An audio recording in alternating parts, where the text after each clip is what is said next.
ہے اب اللہ کا جو رشتہ جوڑ لے اور جو اللہ کا قرب حاصل کر لے اس سے ہم اپنے رشتے کو جوڑ لیں گے، اور اسی رشتے کو جوڑ لو گے تو تم اللہ تک پہنچ جاؤ گے۔ اسی کو وسیلہ کہتے ہیں۔ اور ہم اللہ کے ولی کو جو ہے وہ معبود نہیں سمجھتے، خدا نہیں سمجھتے، خدا کے برابر نہیں سمجھتے، ابن اللہ اللہ کا بیٹا نہیں سمجھتے، بلکہ ہم انہیں اللہ کا بندہ سمجھتے ہیں اور اللہ کا دوست سمجھتے ہیں۔ اور اللہ نے یہی ہمیں حکم دیا، یا ایھا الذین آمنوا اتقوا اللہ وکونوا مع الصادقین، اے ایمان والو اللہ سے ڈرو اور سچوں کے ساتھ ہو جاؤ۔ اب دیکھو اللہ نے وسیلہ ڈھونڈنے کا حکم دیا، تو جس کا وسیلہ جتنا مضبوط ہوگا وہ اللہ تک اتنی بلندیاں پائے گا، وہ اتنا عروج پائے گا، وہ اتنا قرب پائے گا۔ تو ہم غوث غوث جو کہتے ہیں، یا غوث جو کہتے ہیں، تو انہیں ہم نے وسیلہ بنایا، تو یہ کتنے مضبوط ہیں۔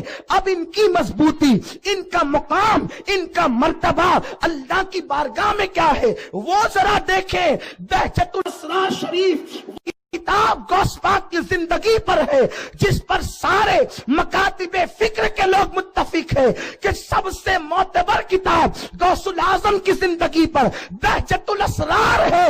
غوث پاک اس میں فرماتے ہیں کہ جب میں بھوکا ہوتا ہوں اور بھوک کی وجہ سے میرا نفس کو کچل دیتا ہوں، تو میرا اللہ کہتا ہے عبد القادر میں تجھے اپنی قسم دیتا ہوں، تجھے میری قسم کھا لے تو اللہ اکبر، میرے غوث کی شان اللہ کی بارگاہ میں اتنی بلند ہے کہ جب وہ بھوکے ہو تو اللہ قسمیں دے کر کہے عبد القادر تجھے میری قسم کھا لے۔ اسی کو حضور سیدی اعلی حضرت کہتے ہیں قسمیں دے دے کے کھلاتا ہے پلاتا ہے تجھے، قسمیں دے دے کے کھلاتا ہے پلاتا ہے تجھے، پیارا اللہ تیرا، چاہنے والا تیرا۔ غوث پاک فرماتے ہیں بہجت الاسرار شریف سب سے مستند ترین کتاب ان کی حیات پر، فرماتے ہیں ایک دور وہ تھا، سنے میرے غوث کی شان کیا ہے، فرماتے ہیں ایک دور وہ تھا کہ جب میں کعبے کا طواف کرنے کے لیے مشتاق رہتا تھا، مجھے شوق تھا کہ موقع ملے تو کعبے کا طواف کروں۔ اب اللہ نے مجھے وہ مرتبے عطا کر دیے ہیں کہ کعبہ خود آ کر کے میرا طواف کرتا ہے۔ اسی کو فرماتے ہیں سارے اقطاب جہاں کرتے ہیں کعبے کا طواف، کعبہ کرتا ہے طواف در والا تیرا۔ نعرہ تکبیر، یہ غوث اعظم کی شان ہے، سبحان اللہ، یہ غوث پاک کا مقام ہے۔ آپ نے سنا، بار بار سنا، جو ڈوبی تھی کشتی وہ دم میں، کیا ہے یہ؟ دیکھو اللہ اپنے ولیوں کو یہ طاقت دیتا ہے، وہ کم باذن اللہ کہیں تو مردے زندہ ہو جائیں، یہ طاقت ہے۔ سلطان صلاح الدین ایوبی پہ دنیا ناز کرتے ہیں، یہ غوث پاک کے مریدین میں سلطان صلاح الدین ایوبی، یہ پیری مریدی آج سے نہیں، سرکار علیہ السلام کے دور سے اس کی ایک صورت تھی جو آج تک چلی آ رہی ہے۔ سلطان صلاح الدین ایوبی کا جو خاندان تھا، بعض لوگوں نے لکھا ہے کہ وہ کرد تھے، کرد، اور یہ جو کرد خاندان تھا آج بھی یہ عراق کی سرزمین پہ موجود ہے۔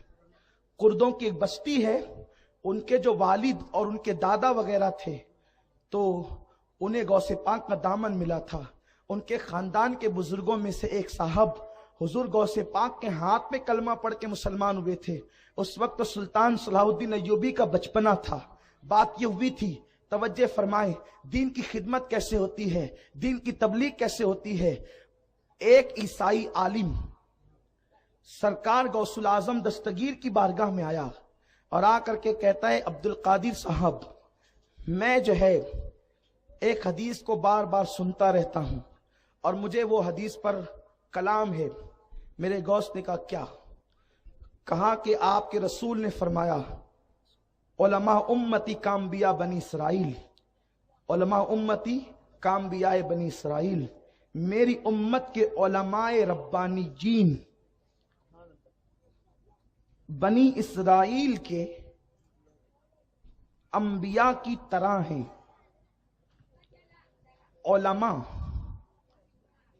یہ جو علماء ہے اس حدیث میں علماء سے مراد علماء ربانی جین ہے، اور علماء ربانی جین کا مطلب وہ ہے کہ جنہیں دیکھو تو خدا یاد آ جائے، اور ہم ان کو اپنی زبان اور اصطلاح میں ولی کہتے ہیں۔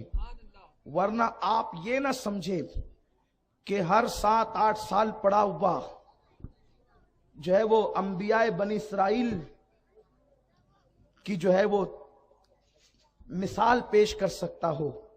ورنہ آپ جا کر کے کسی بھی مولوی صاحب کے پاس بیٹھ جائیں گے تو پہلی بات تو سند حدیث ہی پتہ نہیں ہوگی، اور خدا جانے پھر اس پر کتنے تذکرے اور تبصرے ہوں گے، ورنہ پھر لوگوں کو موقع بھی ملے گا کہ نبی ہماری مثل اور ہماری مثل۔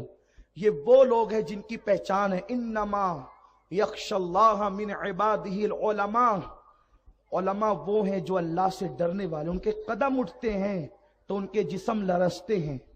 کل ملا کر کے یہ میں اس پہ بہت تفسیرہ نہیں کرتا، اس پر جو دلیلیں ہیں مولانا پیش کر دیں گے، آپ کے درمیان رہتے ہیں ہمارے مولانا غفران صاحب حدیثیں، اور یہ جو میں بات پیش کروں اپنی طرف سے نہیں، اس کو لکھا ہے حجت الاسلام امام محمد غزالی رحمت اللہ علیہ نے کہ علماء سے مراد کون لوگ ہیں، یہ وہی لوگ ہیں، اور انہی کے لیے ہے نا جس نے ان سے مصافحہ کیا، اس نے گویا رسول اللہ سے مصافحہ، یہ وہ لوگ ہیں، ہم لوگ نہیں ہیں۔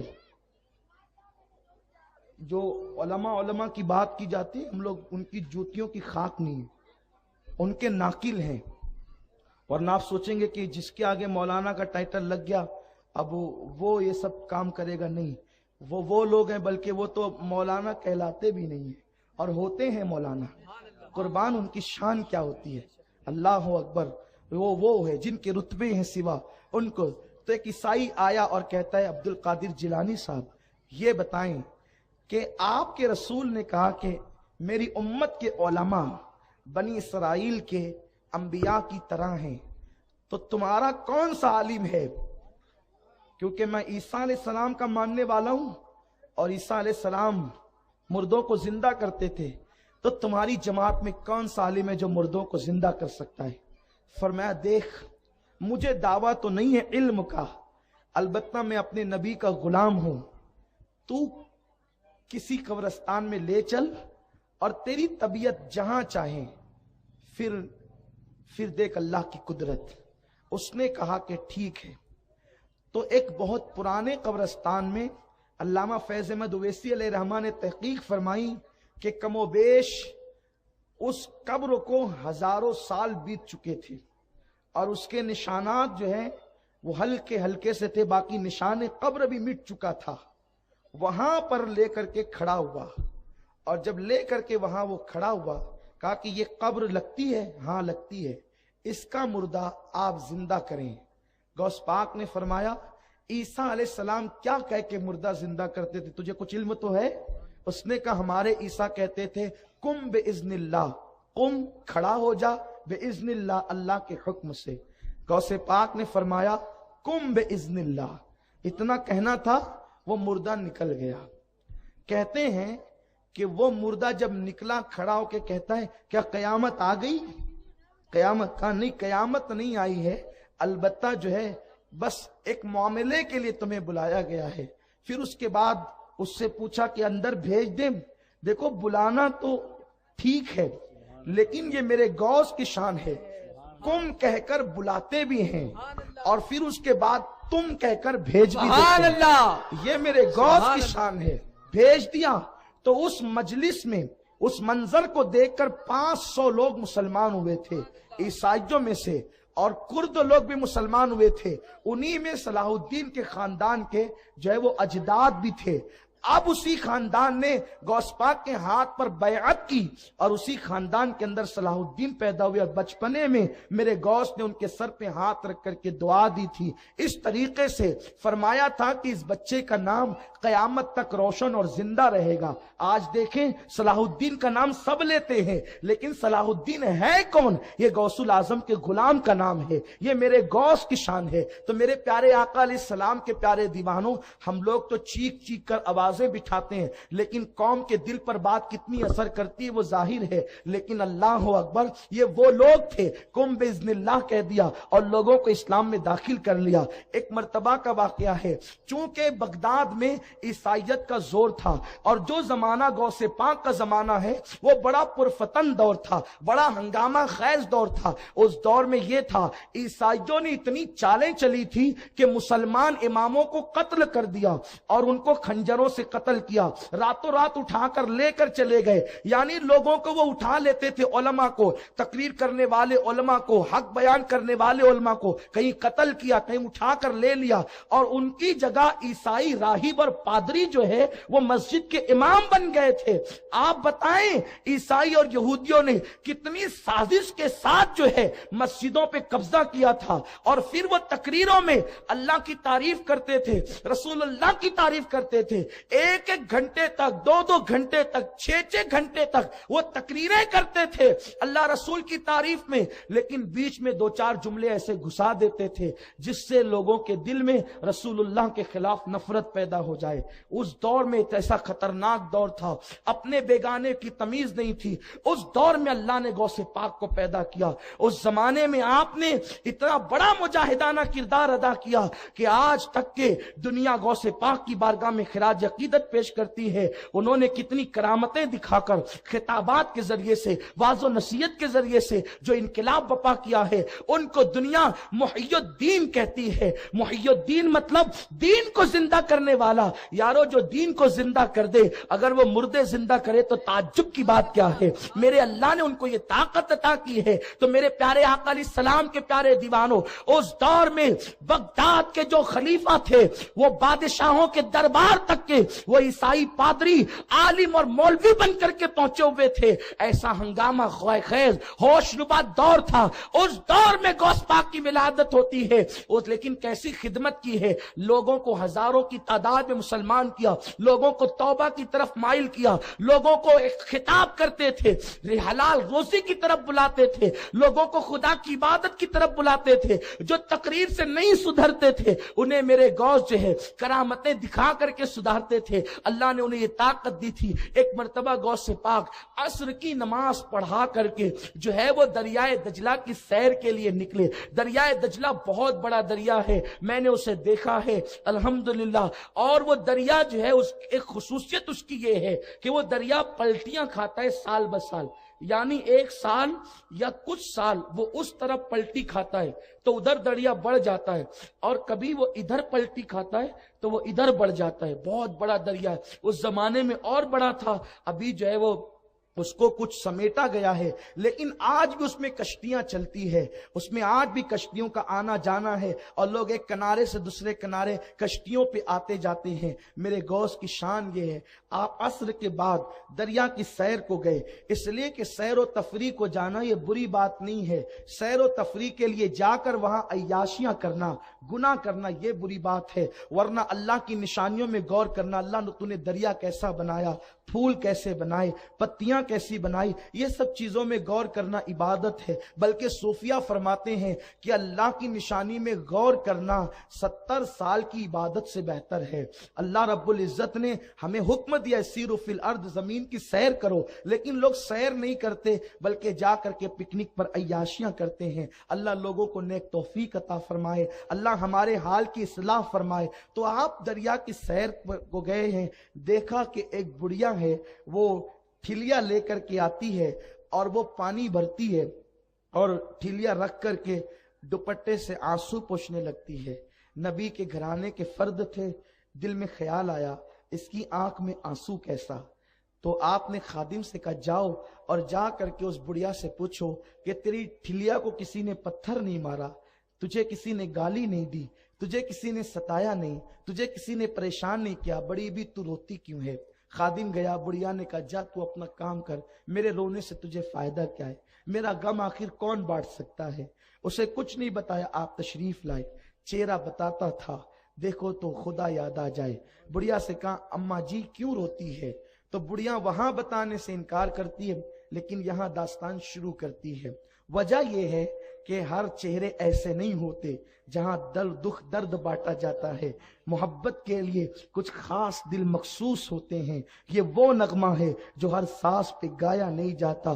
لوگوں کو غموں کی داستان سننا اچھا لگتا ہے, رو کے سنا, ہنس کے اڑا دیا, لیکن کچھ چہرے ایسے ہیں جو خدا کی یاد دلاتے ہیں. طبرانی کی روایت ہے, میرے آقا فرماتے ہیں میری امت کے وہ چہرے جو نورانی ہے ان سے دنیا اور آخرت کی حاجتیں مانگا کرو, ضرور پاؤں گے, کیونکہ اللہ نے میری رحمت کا حصہ ان کے اندر رکھ دیا ہے. اب بتائیں, حضور خود کہتے ہیں کہ مانگو, اور کوئی اگر یہ کہے کہ نہ مانگو تو ہم حضور کی سنیں یا کسی اور کی سنیں؟ یہ بات تو نہیں ہو سکتی. ہم نے کلمہ حضور کا پڑھا ہے, کلمہ محمد رسول اللہ پڑھا ہے, اب ہم کسی کی بھی بات کیسے مان لیں؟ نہیں, ہمارے لیے وہی معیار ہے جو رسول اللہ کا فرمان ہے. جو حضور کی بولی بولے وہ اپنا ہے, جو حضور کے خلاف بولی بولے پھر وہ کسی شہر کا ہو, کسی ملک کا ہو, کسی علاقے کا ہو, ہم نہیں مانتے. مکے والا ہے ابو لہب ہے, حضور کے خلاف بول رہا ہے تو جوتے کی نوک پر ہے. حبشہ والا بلال ہے, اپنا آقا ہے, کیونکہ وہ حضور کی بولی بول رہے ہیں. بات بولی سے سمجھ میں آتی ہے,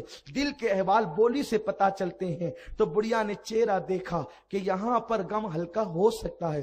کہا کہ بات یہ ہے کہ میں رونے کی وجہ, مجھے میری ٹھلیا کو کسی نے پتھر نہیں مارا, مجھے کسی نے گالی نہیں دی, کسی نے ستایا نہیں, لیکن بات یہ ہے او میرے مونس کہ میرا ایک لوتا بیٹا تھا اور میں اس وقت بیوہ ہو گئی تھی جس وقت وہ میرا بیٹا میری گود میں تھا, اور میں اسی کو پالتی تھی اور بے وگی کا داغ دھلتی تھی. تمنا یہ تھی کہ جب میرا بیٹا جوان ہوگا تو اس وقت میں اس کی شادی رچاؤں گی. وہ بڑھیا ہے مذہب کے اعتبار سے عیسائی, ابھی بھی وہ عیسائی ہے, شادی رچاؤں گی, بڑی دھوم دھام کروں گی. اور ظاہر سی بات ہے کہ عیسائی کیا دھوم دھام کر سکتے تھے وہ آپ اچھی طرح جان سکتے ہیں. تو بڑھیا سے سنا پھر کیا ہوا.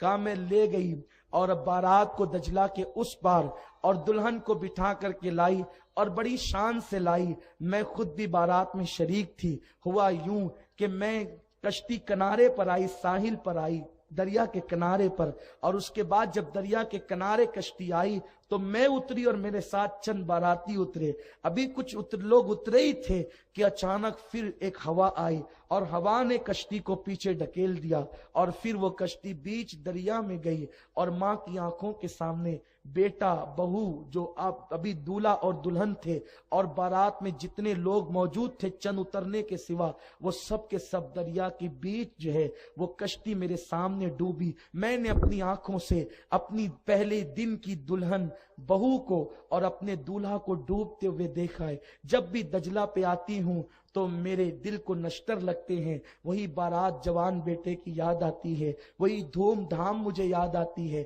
یہ کہہ کے پھوٹ پھوٹ کر رونے لگی. میرے غوث نے کہا مائی صبر کر, اللہ تیرے لیے انتظام کرتا ہے. اس نے غصے میں اب دیکھا, اب صبر کی تلقین تو سب کر چکے, تمہیں بتا کر فائدہ بھی کیا ہونا تھا. آپ بھی صبر کی تلقین کرتے ہیں, بس یہ جملے کہنے تھے, دل پہ جا کے لگے. وہ خاندان ہی ایسا خاندان ہے کہ کسی کی آنکھ میں آنسو دیکھ نہیں سکتے. کہا ماں بس اب انتظار کر, اللہ کی قدرت دیکھ. ہاتھ اٹھا دیے, اللہ میرے رب, میرے پروردگار جو ہے اس کے لیے کشتی کو دوبارہ دریا سے نکال دے. ندا آئی, عبد القادر جانتے ہو کتنے برس ہوئے کشتی کو ڈوبے ہوئے؟ پوچھا نہیں اس سے. عرض کیا میرے اللہ تو ہی بتا دے. ارشاد ہوا کہ 12 برس ہو چکے ہیں. کشتی دریا میں گئی, ان کے جسموں کو مچھلیوں نے کھایا. جن مچھلیوں نے ان کے جسموں کو کھایا انہیں انسانوں نے کھایا, اور جو مچھلیاں انسانوں نے کھایا وہ غلاظت بن کر کے دریاؤں میں, صحراؤں میں ختم ہو چکے, یعنی کہ وجود ان کا ناپید ہو چکا ہے. عرض ہوتی ہے مولا سب کو مشکل ہے, تجھے مشکل کیا ہے؟ جو بغیر وجود کے کسی کو پیدا کر سکتا ہے, کیا وہ ڈوبی ہوئی کشتی نہیں نکال سکتا؟ ارشاد ہوا عبد القادر میرے بندے, نہ مانگتا تو اچھا تھا. بس پھر جو مقام محبوبیت اللہ ولیوں کو دیتا ہے تو آپ نے اپنی چادر کی طرف ہاتھ بڑھائے, اور دوسری روایت ہے کہ اپنے جبے کی طرف ہاتھ بڑھایا, اور اس کے بعد کہتے اللہ اگر تو اس کشتی کو دریا سے نہیں نکالتا تو پھر تیرے عبد القادر کو یہ مقام محبوبیت کا حلہ زیب نہیں دیتا. آج اس کو ایسا اتاروں گا کہ پھر کبھی نہیں پہنوں گا، بس اتنا کہنا تھا کہ عبد القادر دیکھ میرے بندے میری قدرت کا کرشمہ۔ اور اس کے بعد میرے غوث نے دعا کی اور پھر ادھر وہ کشتی اسی طرح ظاہر ہوئی، وہ کشتی اسی طرح ظاہر ہوئی جیسے کہ وہ شان سے ڈوبی تھی۔ بڑھیا نے دیکھا، دنگ رہ گئی، اور اللہ اکبر، اس نے کہا یہ کیا ہے؟ کہا یہ میرے اللہ کی قدرت ہے، میرے رب کی قدرت ہے۔ کشتی کنارے پر آئی، بڑی بھی کو یقین نہیں آتا تھا یہ کیا ہے۔ بڑھیا نے بیٹے کو سینے سے لگایا، پھر کہنے لگی میں تو بڈھی ہو گئی، اب 12 سال جو ہے وہ گزر چکے، اب میں اپنے پوتا پوتی کو دیکھوں تو کیسے دیکھوں، بیٹے کی شان دیکھوں تو کیسے دیکھوں، کیونکہ اب تو میں جلدی مر جاؤں گی۔ میرے غوث نے کہا نہیں تو نہیں مرے گی، تیری زندگی جب ختم ہونے والی تھی وہ 12 سال تک میں نے اور بڑھا دیا، یعنی جتنا تو دیکھ سکتی تھی وہ سب بڑھ گئی۔ تو وہ پورا خاندان مسلمان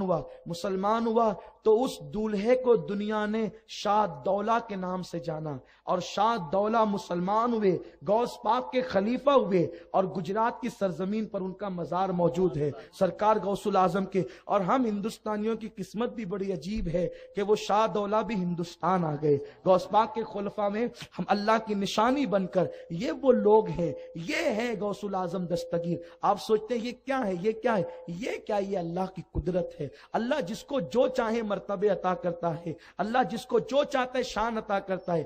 اب دنیا یہ چاہتی ہے، دنیا یہ سوچتی ہے کہ ہم ان ولیوں سے اپنے رشتے کو توڑ لیں، کٹ کر لیں، ان سے منقطع کر لیں، تاکہ شیطان ہمارے ایمان کو آسانی کے ساتھ اچک سکے۔ میرے پیارے آقا علیہ السلام کے پیارے دیوانوں، بڑے مقدر سے یہ بزرگوں کے دامن ملتے ہیں، یہ دامن یوں ہی نہیں ملا کرتے، یہ بڑی قسمت کے بعد ملا کرتے ہیں۔ اگر کوئی ان کا دامن ہم سے چھڑانا چاہے تو چھوڑنا نہیں۔ اگر کوئی صاحب کہے یہ شرک ہے تو آپ پوچھ سکتے شرک کیسے؟ جب اللہ نے کہا وابتغوا الیہ الوسیلہ تو یہ شرک کیسے؟ اور پھر غوث پاک اپنی کرامت دکھا کر پوری زندگی میں یہ نہیں کہتے کہ یہ میری کرامت ہے، کہتے یہ اللہ کی قدرت ہے۔ اور ولی کی کرامت دراصل اللہ کی قدرت ہی ہوتی ہے۔ اور سنو، جن لوگوں کو اللہ پہ بھروسہ نہیں وہ ولیوں کی ولایت کا انکار کر سکتے ہیں، لیکن جو اللہ کو مانتے ہیں، تو جو اللہ چاند کو چاندنی دے سکتا ہے، کیا وہ عبد القادر جیلانی کو کرامت کی طاقت نہیں دے سکتا؟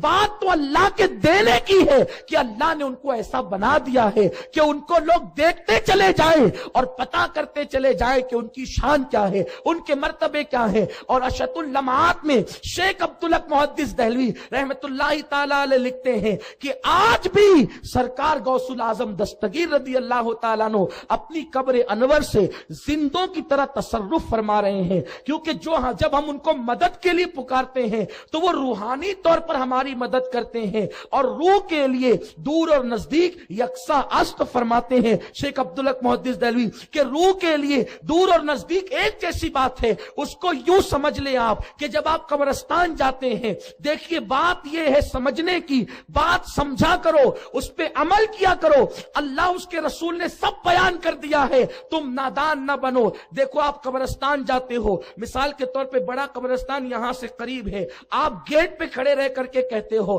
السلام علیکم یا اہل القبور، بتاؤ آپ کی نیت کیا ہوتی ہے؟ سلام مردوں کو سب کرتے ہیں، مردے بھی کہتے ہیں، ہم سلام بھی کرتے ہیں، اور سلام کرتے ہیں تو نیت کیا ہوتی ہے؟ جو مولانا اسحاق بابا ہے بس وہی سن لیں گے، ان کے بازو میں مولانا معصوم وہ سنیں گے، یا اور قریب آپ کتنی قبروں کو سلام کرتے ہیں؟ اللہ کی قسم کھا کے کہنا، کتنی قبروں کو؟ 2 کو، 4 کو، 10 کو، 50 کو، کتنی؟